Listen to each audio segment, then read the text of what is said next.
Well, good afternoon. It's Tuesday, Tuesday, August 11th. Wow. To say that this summer is just flying right by is a huge understatement. I'm kind of looking back at it, and I don't really know where it all went. I know we've made the most of it, but it does seem to have gone by a lot faster than years in the past. But I think you always kind of get to that point in the summertime. It's like all at once, where did it all go? It seemed to fly by in just an instant. I think it's that anticipation and the build-up. It just kind of, when the warm weather hits, you get to be so busy that you just don't notice. And that good time always seems to make the time just fly by so fast.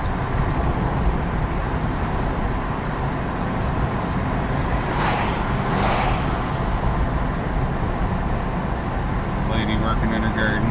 She's always got beautiful flowers, year in and year out.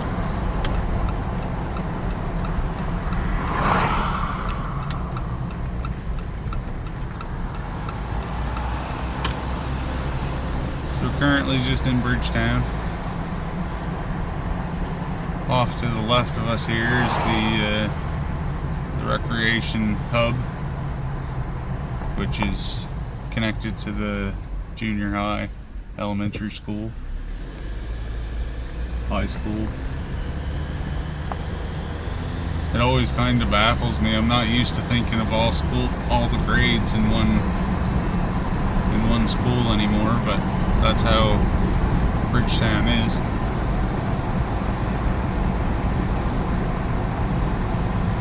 It's a really nice new school, but yeah, right from primary to grade 12, all in one school, all in one location. It's kind of bizarre to think about, really, but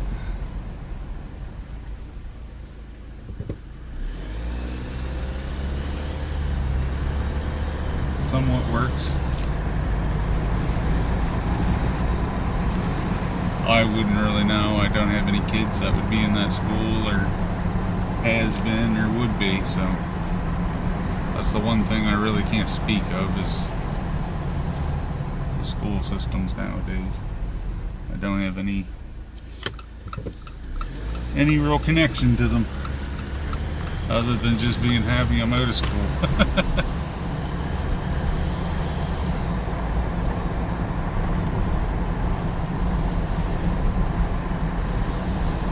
We're currently on Rectory Street.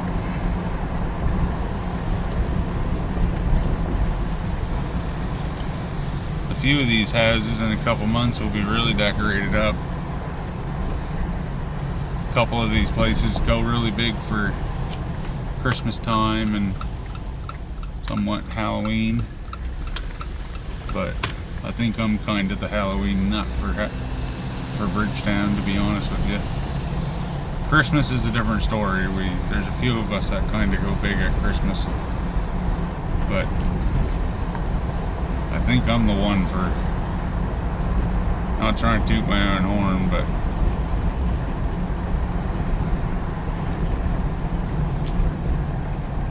I go all in for Halloween.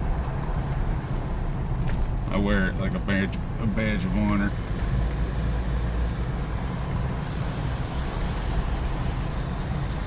Oh, it'll be nice when the evenings start to cool down. They're almost getting there now, but we're kind of at a heat wave, so to speak, right now. But it will be nice when I can start taking the dogs for our usual little walk. And right now it's kind of hard to get out for a nice little walk with Cooper, because what's short and accessible isn't necessarily good for him right now, because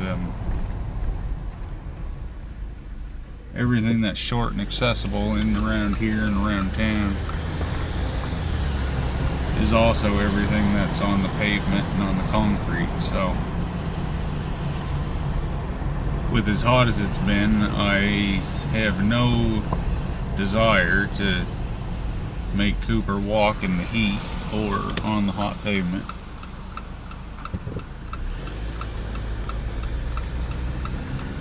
So we're kind of doing shorter little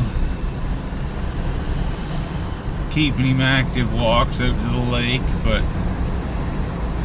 it'd still be nice to get back and have some of the area, like being able to go around the high school property or the elementary school property and kind of have that nice little walk. Oh, it's really breezed up. And in case he ends up getting lame, or if his back bothers him, not necessarily getting really far from the vehicle. So that's one of my concerns for taking Cooper out, and our enjoyment right now is just being mindful of keeping him in a safe, kind of in a safe distance to the vehicle in case something did happen, or we just had to call it quits and it wasn't a spot where, you know, I'm a bit older now too, so it's not as easy for me to, 5-10 years ago, I'd have just carried him on my chest and, you know, held him in my arms and carried him, no big deal. I actually had to do that with my golden before Cooper. He had a front paw issue there one time when we were on a walk, and I ended up having to walk him. I had to carry him basically in my arms for about 4 miles. And it ended up being one of our last walks, actually, because it wasn't so much an injury, but it was a precursor of the pain from the cancer. So now I just kind of use my better judgment, and that's what we do. We play safe, that way we can play longer with Cooper. Try to take care of him the way that he's taken care of us over the years.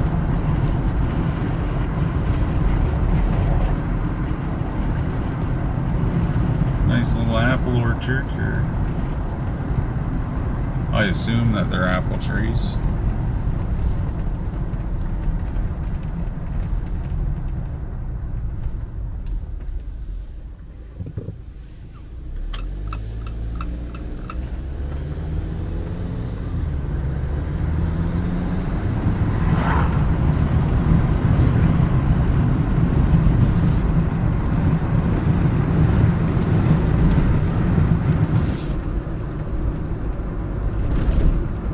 I started off thinking that it was going to be nice with the nice little breeze with the window down and everything, but it don't take long for that breeze to sometimes get a little bit of southerly to it, and it starts being a little warmer than you think. It starts to go from refreshing to annoying.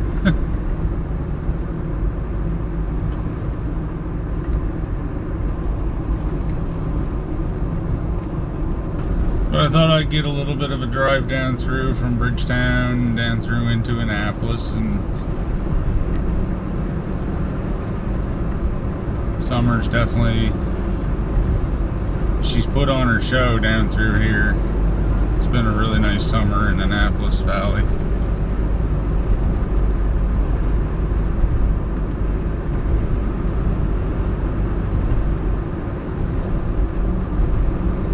I really wanted to get a drive down through here and have it on the camera before all the leaves start changing, because the more and more I look every day, there's some bright leaves, some bright red leaves popping out. And And I think tomorrow I'm gonna head up the Valley Way, or possibly down the Yarmouth Way. I really haven't made up my mind. I tend to I tend to have a lot of plans sometimes, but I usually don't like following through with some of it.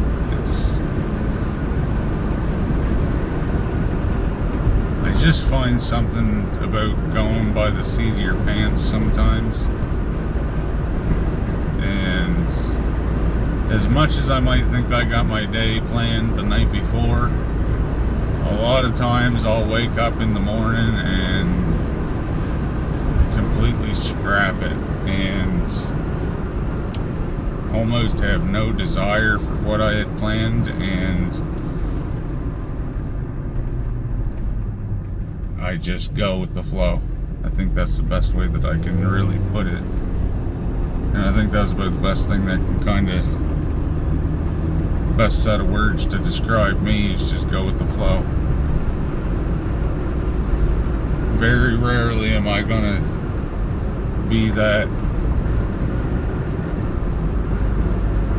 branch diverting the water or whatever, you know. I'm kind of usually pretty flexible.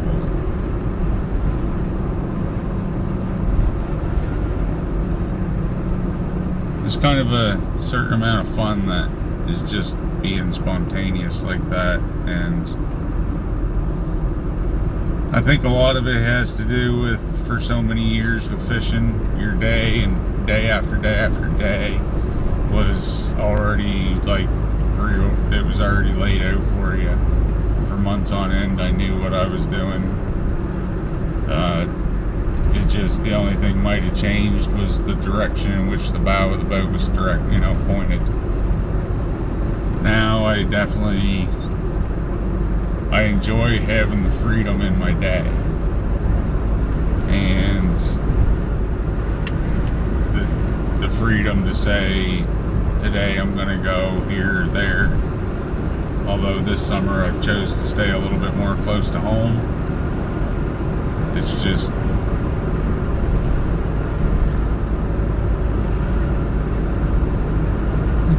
there's combining factors, to be honest with it. But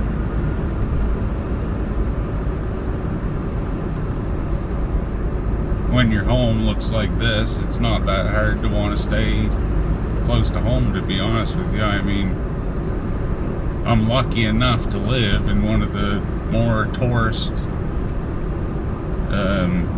touristy spots in the Maritimes, let alone Canada. I mean, Annapolis Royal is known far and wide. It might not be a very big town, but it's known far and wide. Port Royal, the history is,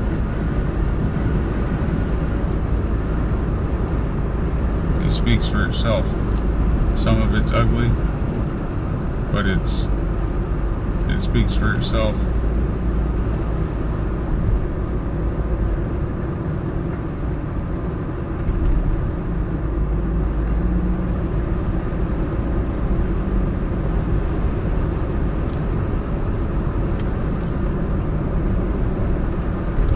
But it is a beautiful area.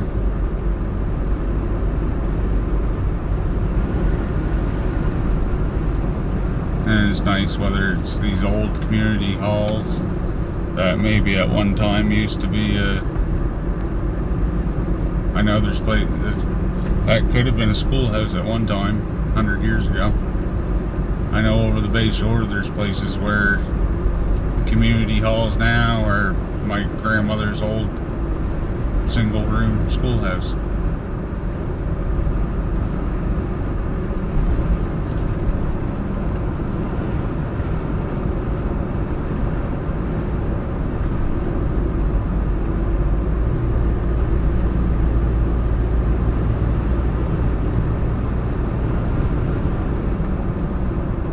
Lots of flowers in bloom there.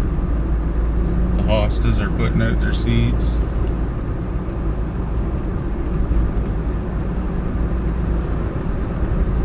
My hostas got hit so hard this year. It's really a shame. I think a lot of people around the valley found a problem with the earwigs. Like every now and then, certain summers, we got a lot of sand and a lot of clay, and it's like I think the sandy soil seems to be a thing for the ants and the earwigs. But my garden, oh my goodness, my garden got hit so bad with earwigs.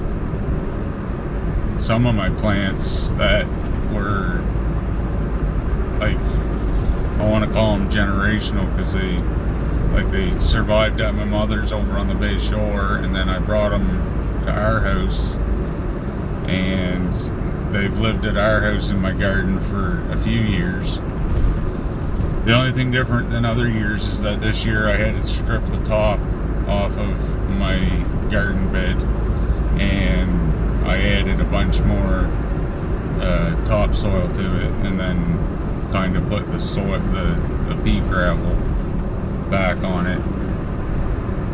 But I never did any damage to the plants or anything. I did it quite early in the season, but there's some of those plants, like I got various colored cone flowers, and a couple of those aren't even going to come back next year because they didn't even get to come out. They barely bloomed.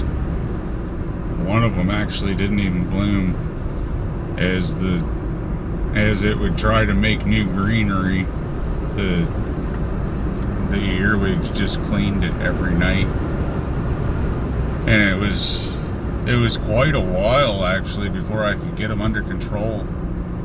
In the past I had used something that it seemed to be pet friendly and more environmentally friendly, and it was a mixture between soy sauce and vegetable oil or canola oil, and you put like a tuna can or something that you can, you want something to be about an inch or so deep, and like a tuna can or a fruit tray that you get from like the superstore or something that also has a lid you can put back on it. So what I do is I create a couple holes on the top of it where they can get down, like they'll crawl, and I kind of I make a little void in the dirt, and it'll be about the size of the void is about the size of the container I'm using, and I'll get that down in the dirt, the container down in the dirt just enough so that it's almost that the ridge of it, the top ridge of it, is almost flat, level with the soil. You want the stuff to almost be able to walk right in, effortless. But in the container, I'll put enough to be about an 1/8 or 1/4 inch of vegetable oil or whatever oil you're using. You want it to be about a 1/4 inch thick across the entire bottom of the container, and then you're going to use a couple splashes of soy sauce, and the soy sauce is going to be what attracts the earwigs, and you might get a few other things, but you're not going to get rodents and stuff. So it's rodent friendly. It's just going to concentrate on your pest insects. But the soy sauce is what's going to attract them, and then the oil is what makes it impossible for them to get out, and also kind of works as the finisher, we'll call it. And in the past, like, I'd put it out, and for the first night or two, you wouldn't see a lot of results. But usually on that 3rd or 4th night, sometimes on the 2nd night, but usually on the 3rd or 4th night, you'll get enough of the earwigs that'll start going in it that it won't look liquid anymore. It'll start to just, it'll shock you, we'll just say that. You'll go from like, oh, there's 20 earwigs, to the third or fourth day, you'll have hundreds or thousands. It'll honestly blow your mind. But I don't know whether some of the soil that I got had because I never had problems like that in the past, but this spring it was almost like the soil that I put in for topsoil to bring, to add new nutrients and to revitalize my garden. It almost acted like they were already in it and possibly like egged or nested or something, because to say I got a population explosion would be an understatement and dramatic. Like, it'd be a huge understatement. Because usually when I've done the vegetable oil soy sauce trap in the past, once like the third or fourth night and you get the majority, like you get that big amount of the earwigs and stuff into the trap, usually like after a night or two of that, it dies away.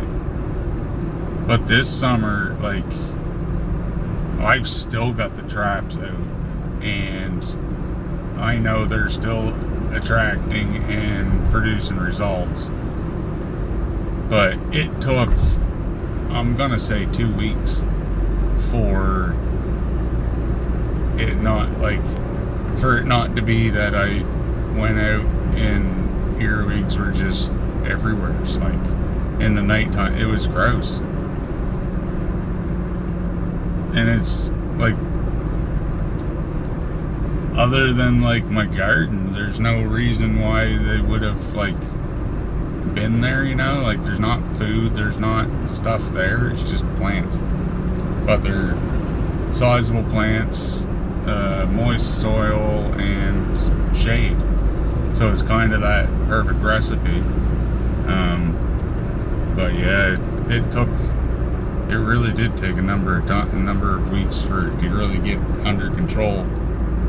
And I don't know whether it's just different this year, whether the ground was drier earlier, or if I created the perfect situation at the perfect time by taking the top layer off of my garden and adding new. Like, I don't know if I just introduced them at the right time, might have introduced a new, I don't know, but man, it's this year was something different than last, is all I know.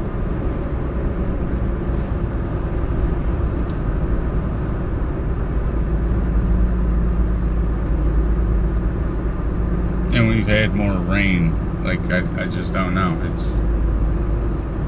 I'm glad I'm getting some of it under control, but RIP to some of my mom's plants that I got from her, thinking that I was going to have them for, generations and whatnot, because there's some of them that, like last year, the one that died and didn't even get to be 8 inches tall. Every year that I've had that flower bush in my garden, it's always been 2 or 3 feet tall, produced multiple flower and buds. Like, they were always super healthy, and we always said it was because they were from a garden over on the Bay Shore. But the rest of them, some of the rest of my stuff seems to be doing good, but that one coneflower just got decimated. And I've got one hosta. It was like a big green, not elephant ear hosta, but the leaf on it was always just plain green. And they were normal. They were above average size, but it wasn't the elephant ear. It wasn't the great big hosta ear leaves. But in the years past, like, that would be, I want to say, I always kept it about a foot around, It had the bulbs when they produced and started coming out, it would just be, it was about, 12 to 14, 15 inches around, and it would just be a circle. That's how, and it would come out and be nice and lush and a big, beautiful hosta. This year, it acted like a single bulb produced a lead, and that has made repeated leaves, but none of the rest of the hosta has grown. It's just been a void area in my garden that never actually, I don't know what happened, why it never came back. In the early spring, you would have thought like it looked like it was a full ball, like it looked like it was gonna be no different than last year, but it's like out of hundreds of bulbs in that hosta, it seemed like only one came back and reproduced and made shoots and produced leaves. And to this day, it's still putting out a leaf. Like it comes out and the leaf will go brown and a new one's coming behind it and whatnot, but no more has come. And it gets chewed on by the earwigs and whatnot, but it's kinda,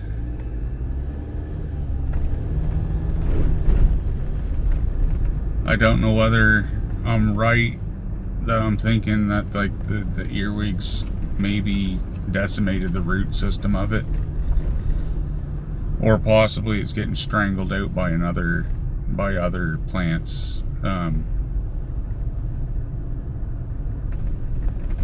The other thing is I'm trying to, a lot of this with the garden and everything, I teach myself and I'm doing it. I don't got a lot of experience in it. So,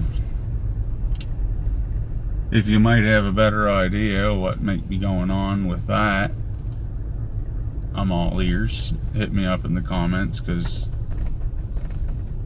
I don't want to lose, I really don't want to lose my mom's plants that I transplanted from her garden.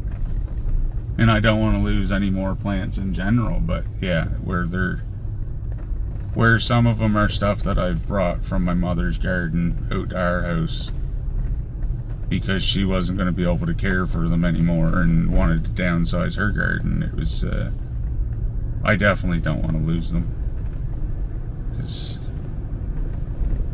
And it all kind of means a bit to me, like, if you have been following along, you've probably heard me talk about them being, my gardens are, they're what I would call a memorial garden, because I made them after I lost our golden retriever, and it was my way of having him kind of greet us and have a reminder of him every time we came into the front yard. And he might not greet us in the front window anymore daily, but he certainly greets us, and we're reminded of him every day that we pull into the yard. And it definitely makes me smile, and it makes me happy that I did something like that to honor his memory and make sure that it's always something nice and beautiful that triggers that memory. I think that's kind of important for me.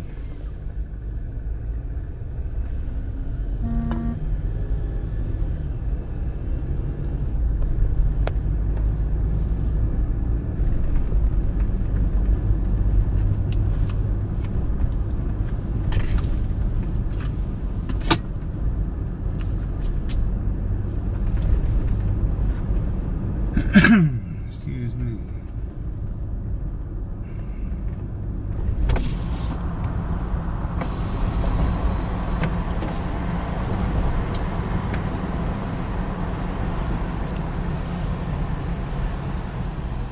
Annapolis certainly gets some busy though in the tourist season when everybody's flocking to the small town. It gets busy. But you can kind of understand why. It's a beautiful little spot. You got the Fort Anne on one side with British history, and then you got Port Royal on the other side of the river with the French history. And there's rich history here between both of those, with the French and the English, with the history intertwined with the indigenous Mi'kmaq of the area. So there's no shortage of things to see or do, depending on what you're really looking at. I mean,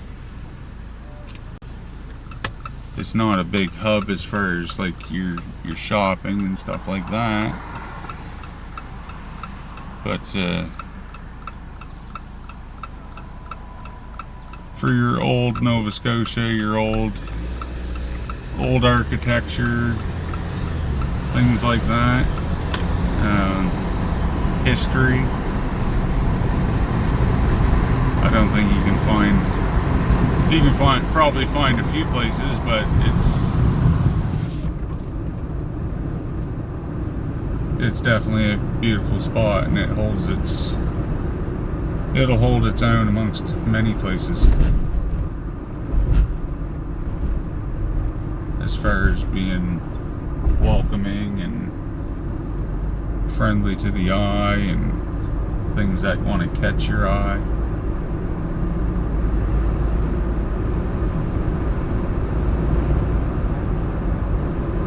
It's definitely a nice spot to melt a Sunday or Saturday away. A little less cares, maybe not carefree, but we'll say care minimal. And it's a good spot to be able to go in, have a nice little slow, like, sit down, have a nice dinner, have a slow pace, maybe shut the phone off completely and actually have a nice engaging conversation with the person. There's lots of places to actually do something like that in Annapolis along the riverfront. A couple little boutiques, couple little coffee shops, little sandwich shops. There's become a couple little sandwich like sub trucks or food trucks that have started frequenting the area, which is a beautiful welcome sign. Things like that are kind of nice. Like, you never really know where you might catch them, but it's always I think it's been a welcome addition to the Saturday markets, the weekend markets. And if you've ever been to Annapolis, the weekends are definitely a must. Like, that's definitely the time to do it. Early Saturday with the market in full swing from spring to the fall. It's a thing, and it's a big thing, and it's really nice to see. It brings the community together. Good opportunity for vendors to meet each other, network, everything like that. I don't really think I get to it as much as I should.